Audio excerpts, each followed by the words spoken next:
Hi guys! Have a great day! Happy Rapture! Andito po ako sa lobby, entrance ng PMCC Angono Lokal. Tara, pasok tayo. Ipapasyal ko kayo sa loob, mula dito sa lobby hanggang 4th floor. Siya nga pala, evangelistic night ngayon, kaya gabi po natin ikukunan ng video. Yun o, 50th logo as in Golden Church Anniversary. Anyway, yan po ay ang pangkalahatang anniversary po ng PMCC Global. Ayun guys, nag-selfie muna ako dito pa lang sa lobby. Makikita mo na ang logo ng church ng Angono. Ganda, di ba? Panalo. Biyaya talaga. Konting trivia lang po, mga kapatid. Alam niyo po ba na ang Angono Lokal ay nag-umpisa po ito 43 years ago. Yes, 43 years na po ang Angono Lokal.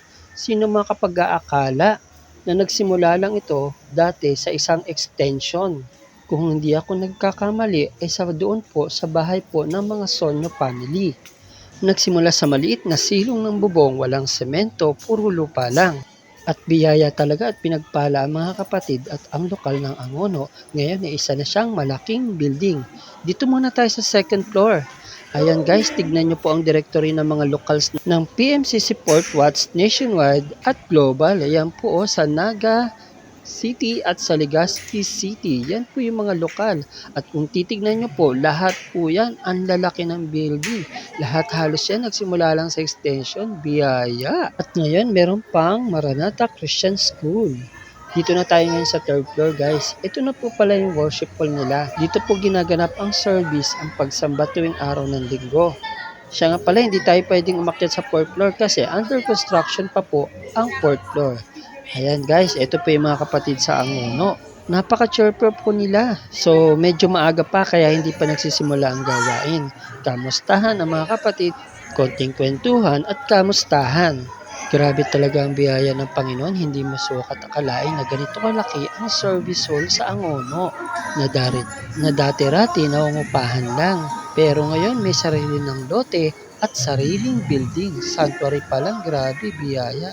Talaga ma-amaze ka at mamamangha ka sa gawa ng Diyos sa dako ng Angono Lokal. Kaya salamat po sa pangunguna po ng aming minamahal na Pastor Sammy Bagkat.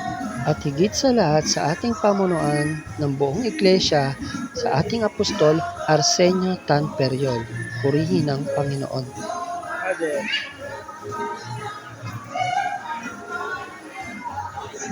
Siya nga pala guys, nandito yung RRB Cardona na nagsimula sa extension at RRB Baras. So RRB nights po ngayong gabi.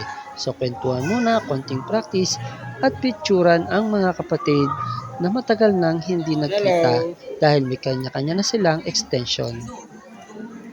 Biyaya talaga at pinagpala ng Diyos ang mga kapatid dito sa dako ng Angono Lokal. Sana po makapunta po kayo dito at makapasyal mga kapatid.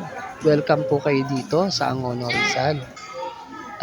Sa Angono Lokal. Dito lang po ito sa Sitio Hangganan, Pag-asa, Binangonan, Rizal.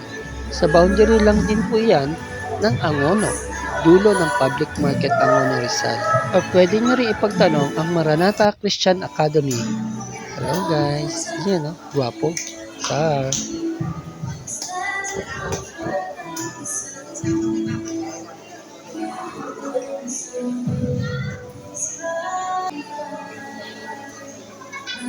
Kaya guys, sinamantala ko na po ang pagkuha ng video at picture kasi bihira na lang po akong pumunta dito sa Angono Lokal.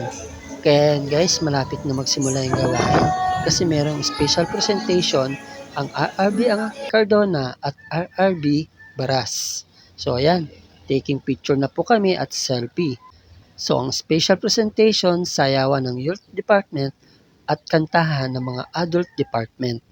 At nagalak ang ating mahal na Pastor Sammy Bagkat at ang kanyang asawa na si Pastor Chari Bagkat sa presentation dinulot ng mga RRB participants. Again, thank you for watching and God bless you. See you next vlog and happy rapture. Babu!